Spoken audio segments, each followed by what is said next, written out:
안녕하십니까, 문틀란TV입니다. 이용구 법무차관의 택시기사 폭행 사건의 진상이 다 드러났습니다.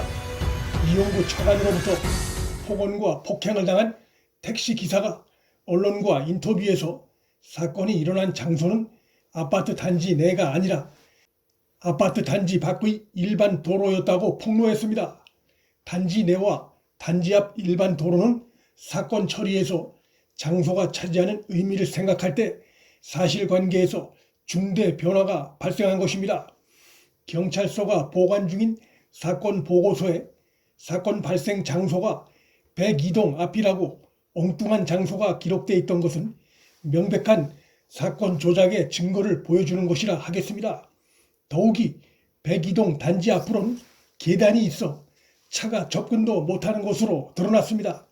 이로써 이 사건이 언론에 지속적으로 보도되고 있음에도 이용구 차관이 왜 제대로 해명을 못했는지 그 이유가 드러난 것입니다.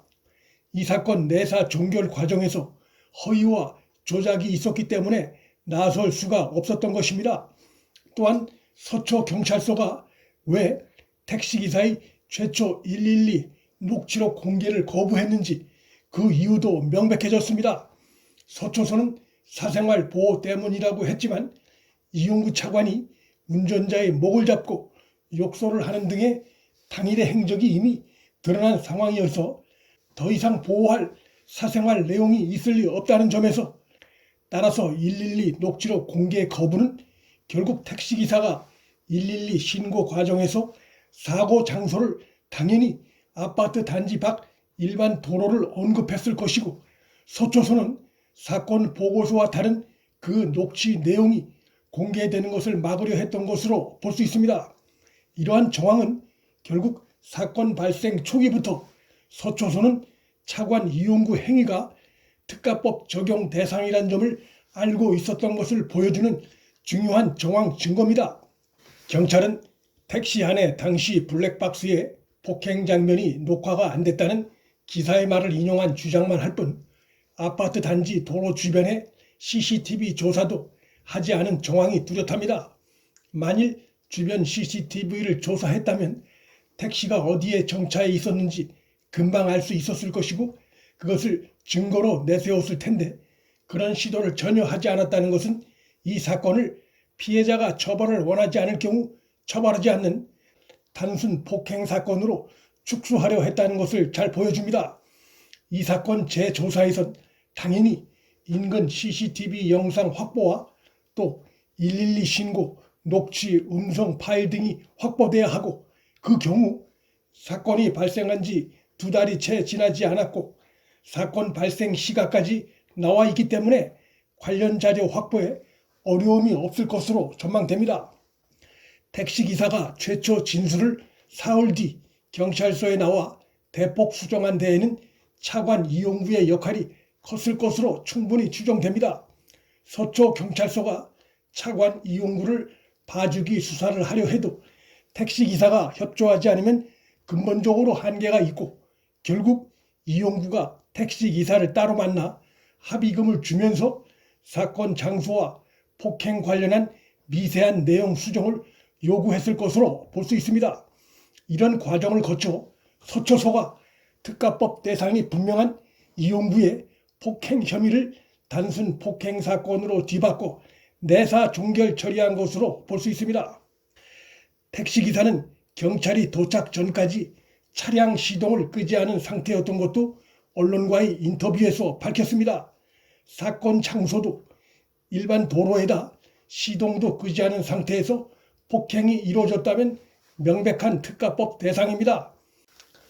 이 모든 것들이 왜 경찰 조사에서 제대로 밝혀지지 않았는지 재조사를 통해 밝혀져야 할 것입니다.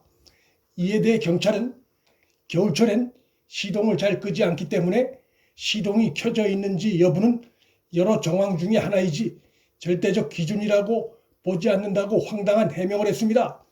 사건이 발생했던 11월 6일을 차에 시동을 켜놔야 할 만큼 추운 겨울 날씨로 보는 사람은 없습니다.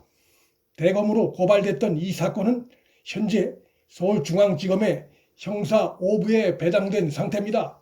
다만 내년 1월 1일 검경 수사권 조정안 시행을 앞두고 있어 검찰이 직접 수사하기보다 경찰에 사건을 내려보내 수사 지휘를 할 가능성이 커 보입니다. 검경 수사권이 조정돼 경찰이 수사 종결권을 보유하게 됐으나 이 사건의 경우 서초소의 위법 부당한 봐주기 수사 행태가 명백히 드러난 상황이어서 경찰이 수사 종결권을 믿고 또다시 단순 폭행으로 처리했다가는 엄청난 후폭풍에 휘말릴 것이고 검경 수사권 조정의 무용론까지 제기될 수 있습니다. 택시기사 A씨는 최초 경찰 조사에서 이용구 차관이 욕설을 하고 목을 졸랐다는 충격적인 진술을 한 사실도 뒤늦게 알려졌습니다. 또 강남역 부근에서도 운행 중에도 차량 뒷문을 연 이 차관 행위를 제지하자 욕설을 한 사실도 뒤늦게 알려졌습니다. 이 사건 부실 수사 우려는 검찰 내부로부터도 나오고 있습니다. 이 사건을 맡은 중앙지검 형사 5부장이 차관 이용구와 법무부 근무기간이 겹치고 있고 이성인 서울중앙지검장이 이 사건의 지휘를 3차장에게 맡긴 것으로 전해졌는데 그도 차관 이용구와 법무부 근무기간이 겹치는 인물입니다. 다만 윤석열 총장이 복귀한 상황이고 중앙지검 내에 이성민의 리더십이 크게 붕괴된 상태고 또한 무엇보다 검찰 내부 분위기가 현 정권의 무리한 검찰권 약화 시도에 크게 실망하고 있어 정권의 그러한 시도에 앞장섰던 인물인 이용구에 대해 봐주기 수사할 가능성은 크지 않다는 것이 대체적인 전망입니다.